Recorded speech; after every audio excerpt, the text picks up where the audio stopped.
Narpo Guna Prayitna. Tanjata kata mangkono Nalendra Wirata nenggih Prabu Basugesti nadyan ta wis keladuk yuswa parandene sinuh ngaji jaya kawijayan ingkang linangkung sedhakep saluku juga ngeningke panca indriya nutupi baban hawa sanga ana swara datan rinungu ana rupa tan kadulu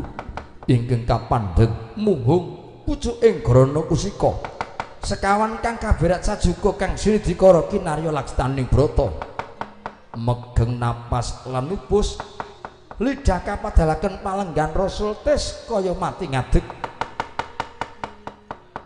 ciptane ngalih sang nata Prabu Basugesti nedya hanyipta kahanan ing negari Wirata katingal kaya den malik paningalih ana daya pangaribawa wujude perbawa ingkang agung mijil saking epek-epekipun Prabu Basugesti punang lesus nempuh angganing mungsuh satemah kaya den malik paningalih katingal peteng dedet kelimengan.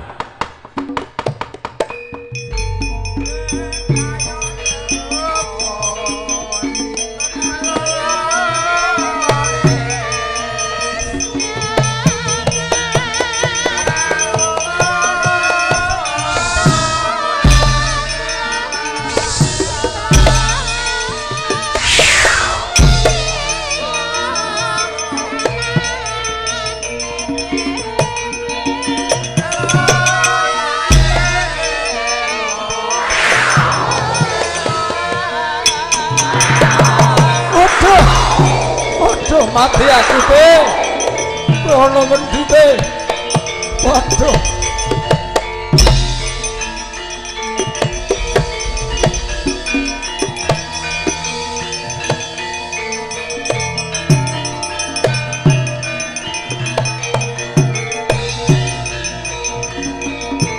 waduh sinuwun wonten pundi sinuwun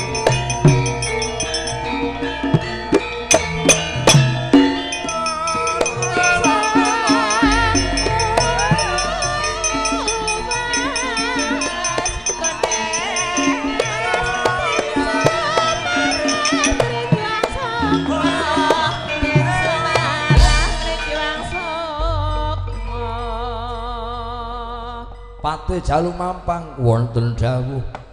kok peteng dedet lelimengan ora weruh apa-apa ora ana sing kadulu inggih mboten namung wujud mireng kemawon mboten swantenipun gong blas mboten mungel wah yen ngono malah kowe waspada inggih kowe waspada tinimbang wong sing nyambut gawe peteng dedet lelimengan te kula ki mboten sumerep paduka wonten pundi aku ana kene iki kok ana pedhut apa ana grahana surya ketingalipun mboten kok dumadakan namung peteng mboten saged ningali sinten-sinten badhe majeng kula kuwatos mangke yen nabrak-nabrak upami nabrak sinden ngeten pun cetha la yen upami nabrak kok nabrak beteng napa mboten cilaka najan mamak mumuk prayogane nyingkir saka papan ki luwih dhisik ngenteni padanging jagat ngenteni padanging swasana te monggo sinuwun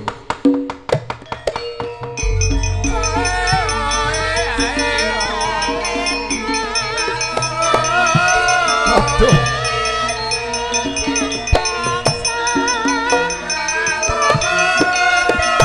lah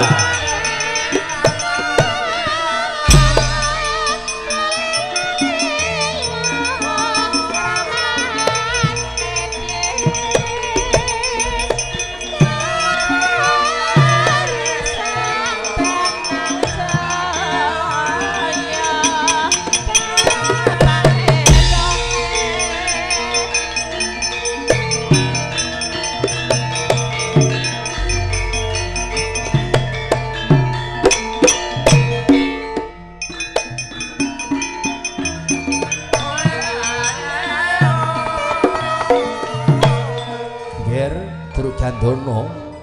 kula wonten dawuh pangandika Kanjeng Rama sakwisipun bapa bisa nyapih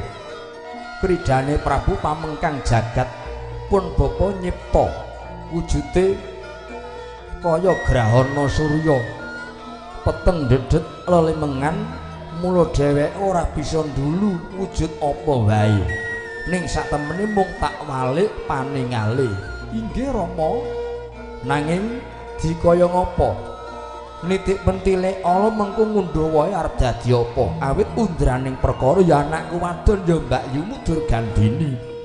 dawuh paduka tak dawuhi supaya lumarap tumuju ning pepining Bengawan Suwilu Gangga prayogane Mbak Yumu dawuhana supaya kondur ana ing kedaton bali ana ing wirata okeng penglamar sing padha kepengin ngayunke kelawan Mbak Yumu prasasat kaya dene banjir mangsi sarah delancang yen tak tampa siji liyane ora tak tampa mundhak dadi mban sindhe mban siladan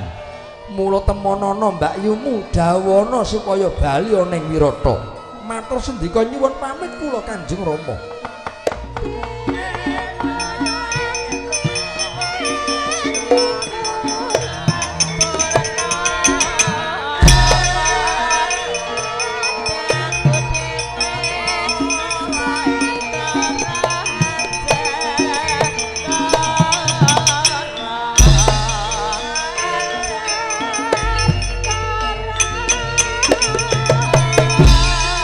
manik manten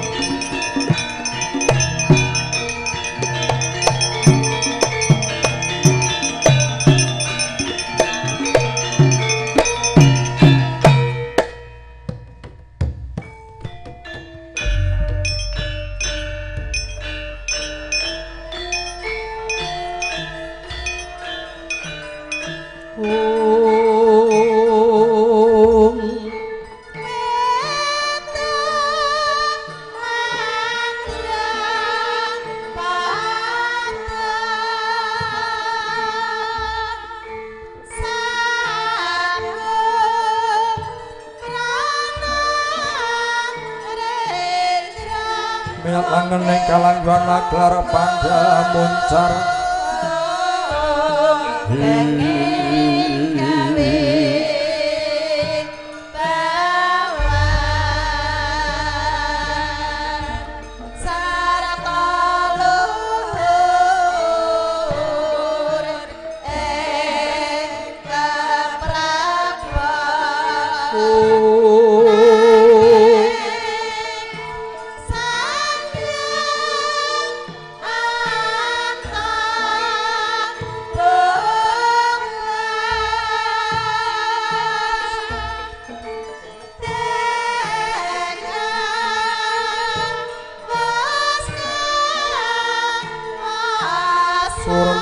tetan padang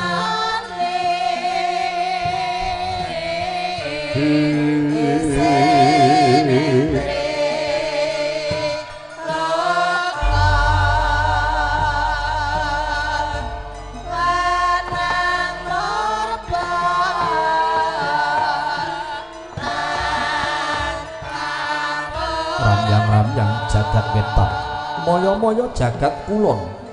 pansayekti dudu cahyaning surya candra daru nyang kartika nanging menika gumlaring kanywangan Suralaya ya ing kanywangan Jungkring Saloka papalya warna paku jati katali warna ya ing kanywangan Ngondarandir Bawana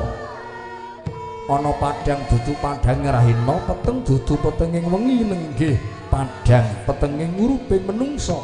kang sinandhang sowang-sowang ingkang tuwa jroning kanywangan Jungkring Saloka sayekti mercu padha datan wonten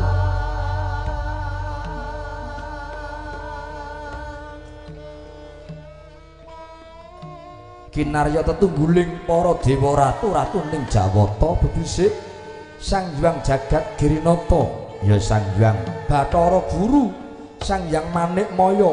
ya Sang Hyang Purwakanda rikala samana kepareng miyos wonten bali mercu Kunda Manik lenggah wonten dampar Semara Kaca ancik-ancik semuning lembu andini sinibul sangganing Jawata saking Kayuwang Sidik pangudal-udal pukulun Bathara Narada miwah pukulun Bathara Penyarian saking Kayuwangan Argapura ing semu rumaos sasar susur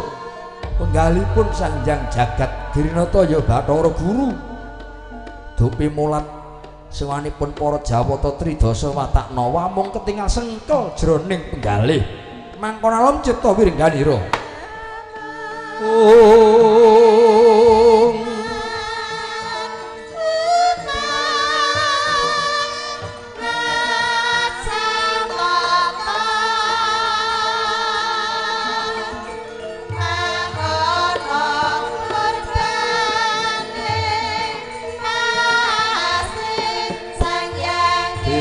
Numpama prang saya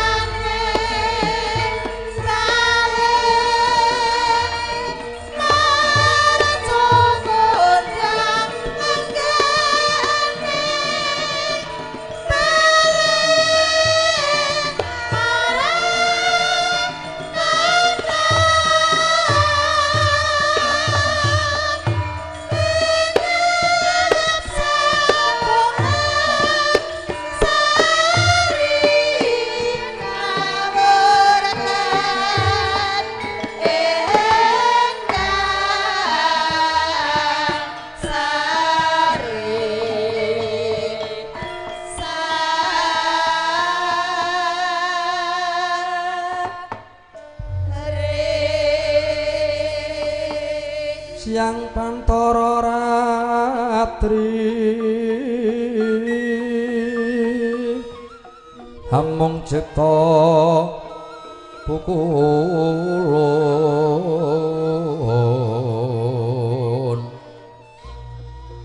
om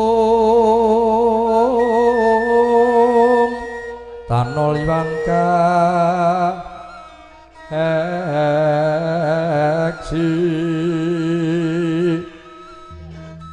nila katur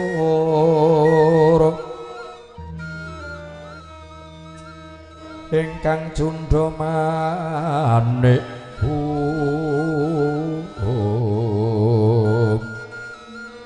miyang kagungan to singsim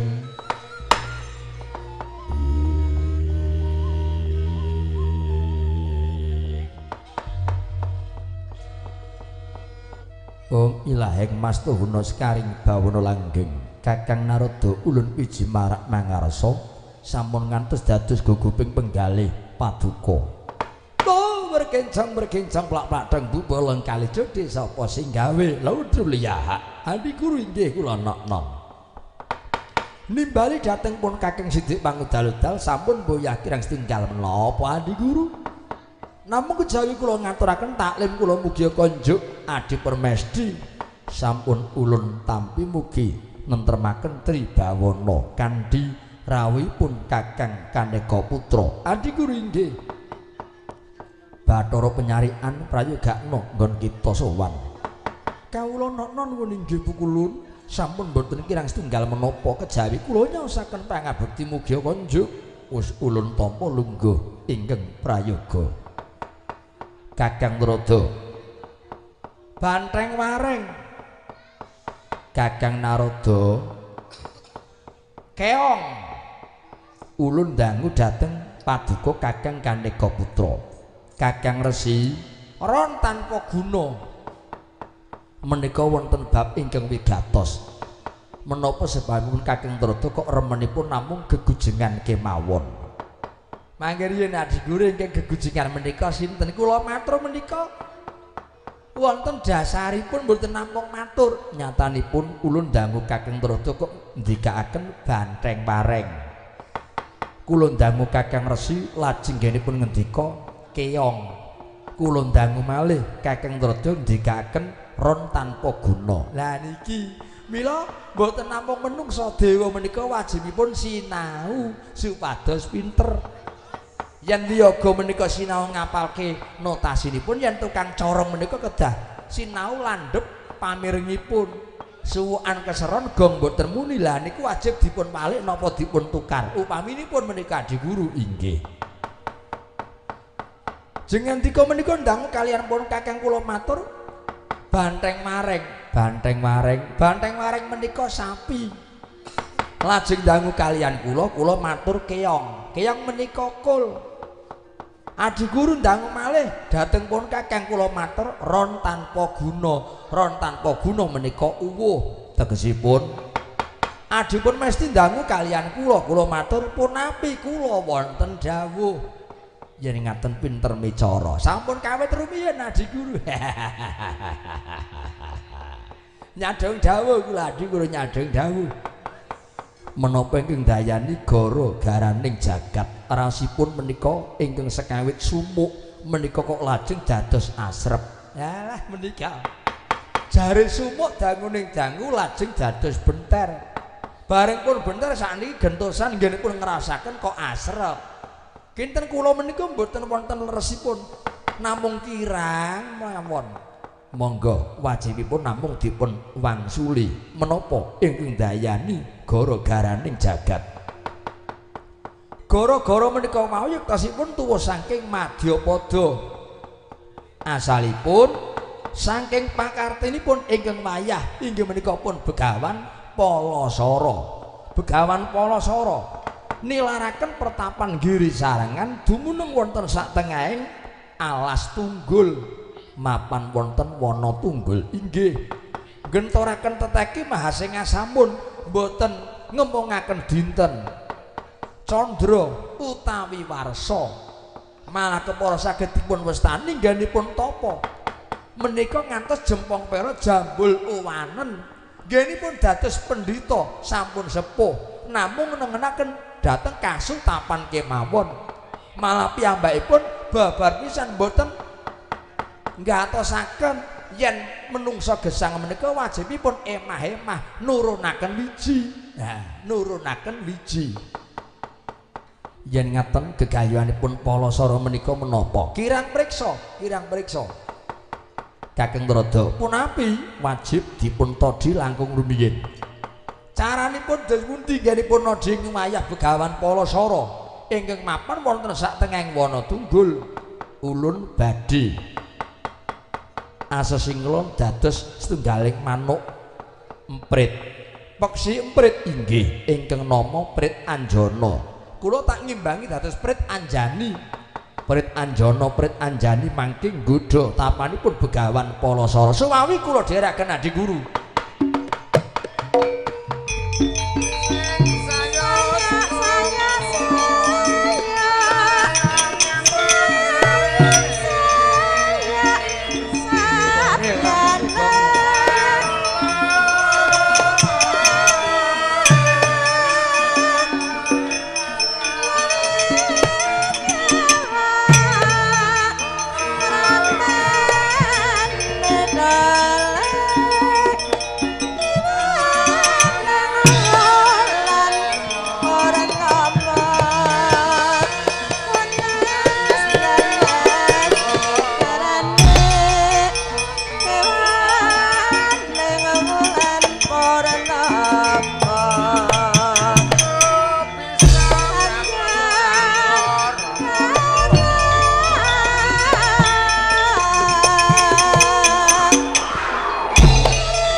saya nuntun aprang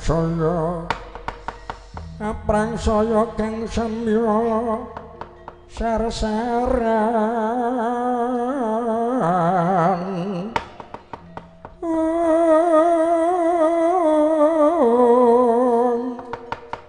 Narada ngepalani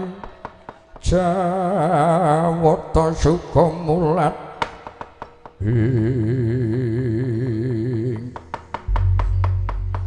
Kakang Prit Anjana apa Prit Anjani iki kok ana titahin Gusti nglakoni tapa brata iya bener mongko nganti rambute bebasan meh kang serah lemah iga-iga kaeksi gelung lukarema momor siti tanpa berpinetit panuruntang ranting nyampinge kakang mergo banget nggone temen le nindakake tapa brata yen ngono banget temen le nindakake tapa iya wong kang gelem nglakoni tapa tegese tapa iki mau betah ora mangan betah ora ngombe lan uga betah ora ngrokok le ora ngrokok sebabe mergo wis entek utawa ora duwe iya lah yen ana titah kok wis nglakoni tapa ning kok ngantuk lungguh wae ora jejeg kuwi kepiye kuwi mertandani titah kang mangkono mau wis ora betah urip ana jagat gumelar wis bosen nggone urip ning sing digayu mung kelanggengan mula ora jejeg mung miring wae tegese miring ku yen cara surya wis lingsir kulon iya oh iya mulane kok bener beda banget saiki beda kaya kelangan wahyu koncatan kemanden iya kepiye Prit Anjani wah eman-eman banget kae rambute menungsa sing tapa modal madu dasare ya gondrong prayogane nyusuh ana kono wae malah ketok anget upama udan ora bakal kudanan nyusuh ana rambute begawan kae kakang yen ngono ayo bebarengan gawe susuh ayo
sambeting carita nenggih menika warnanipun Nalindra ing Talkanda ingkang jejuluk Sang Prabu Sentanu Murti ya Sentanu Dewa oncat saking negari Talkanda gendhong ingkang putra wujuding ponang jabang bayi makse gumajang kewer pinaringan pusaka asma nenggi Raden Dewabrata Raden Dewabrata kadhiraken abdi ingkang kinasih nenggih ingkang nama Puruncana ingkang nama Puruncana oncat saking negari Talkanda sekawit nedya ngudanani pamodhaipun ingkang putra nenggih Raden Dewabrata nangis gundar-gundar nangis kekejer awit nyuwun dipun sesepi sampun sawetawis dangu Raden Dewabrata mboten dipun sesepi sekawit ingkang ibu nenggih Dewi Gangga ya Dewi Jahnawi sampun kepareng wangsul wonten ing kanyuwangan ingkang sekawit Sang Prabu Sentanumurti garwanipun widodari saking kanyuwangan Kaendran Bathari Jahnawi ya Bathari Ganggawati rikala samono kandheng lampahipun Sang Prabu Sentanumurti ya Sentanu Dewa Arsa Rukmendaya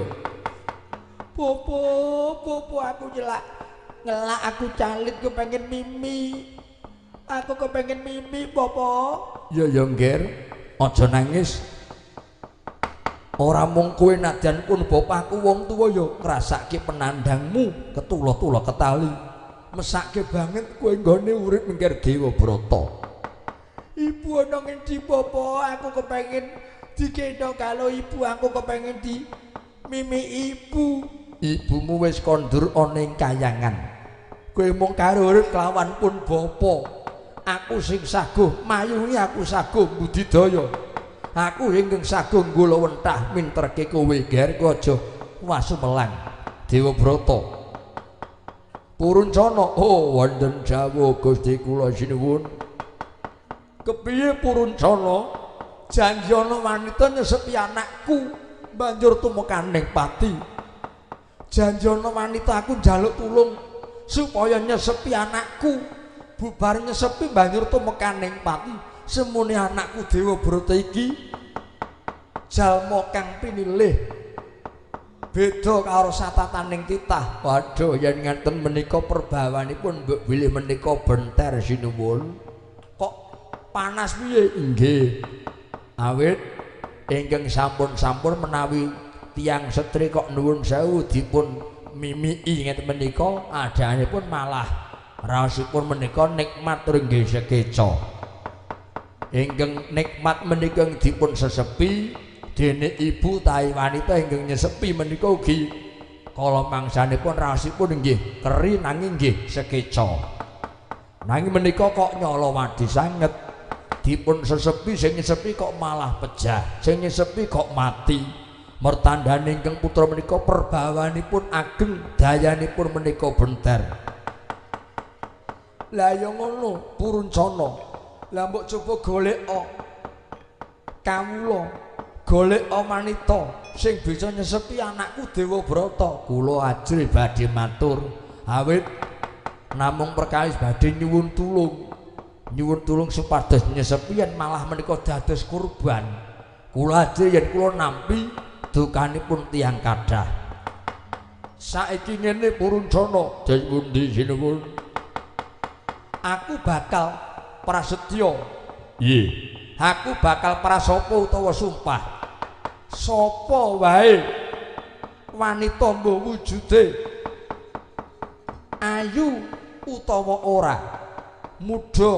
utawa wis sepuh ingkang bisa nyesepi anakku Dewabrata sing bisa kelakon nyesepi anakku Dewabrata kalih saka bebaya yen upama wanita sing kuat nyesepi anakku Dewabrata wis tak pasrahke tanggep kaya dene ibune anakku lanang Dewabrata jeneng jagat saing sini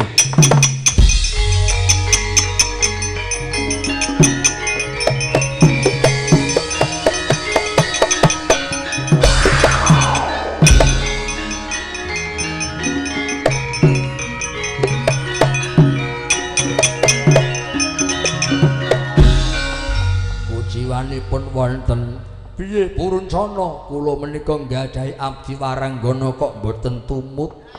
upami dalu menika tumut dipun susoni Kusnul menika mesti bayinipun menika nggih cekap nggenipun mimik Monggo ingkang nyesepi menika kalih nyengir-nyengir menika. Lah saiki ana ngendi mboten tumut menika nembe priksan wonten palang biru. Waduh. Oh Gusti, Gusti. Aduh Bopo, lakuan aku Bopo, aku celak kepengin mimi, aku kepengin mimi cucu Bopo. Kowe mengko tak golekke banyu bayung Ngger Dewa Brata. Emoh. Tak golekke es, ora butuh. Rasane legi. Emoh Bopo, aku kepengin dimimiki mimik cucu. Aku kepengin mimik cucu Bopo, aku wis ora kuat lemes kabeh gondangku ngolong. Monggo wetengku luwe Bopo. Bopo, aku kepengin mimik golekke cucu Bopo, golekke cucu. Susune sapa? Ana wong wadon ora kok kon golekke susu. Ayo wis ana ngendi aku ora kuat Bopo, aku ora kuat. Ya aja nangis Ngger Dewa Brata. Najan abote kaya wong nyangga bumi, mbok menawa kodrate Sentanu Murti aku kinudrat kudu momong anakku kaya ngene. Kowe tak indhet, tak gendong, tak gulawenthak Dewa Brata. Aja wasu melang aku tak nyangklang jagat. Tak ngupadi wanita sing kuat nyesepi kowe Ngger Dewa Brata.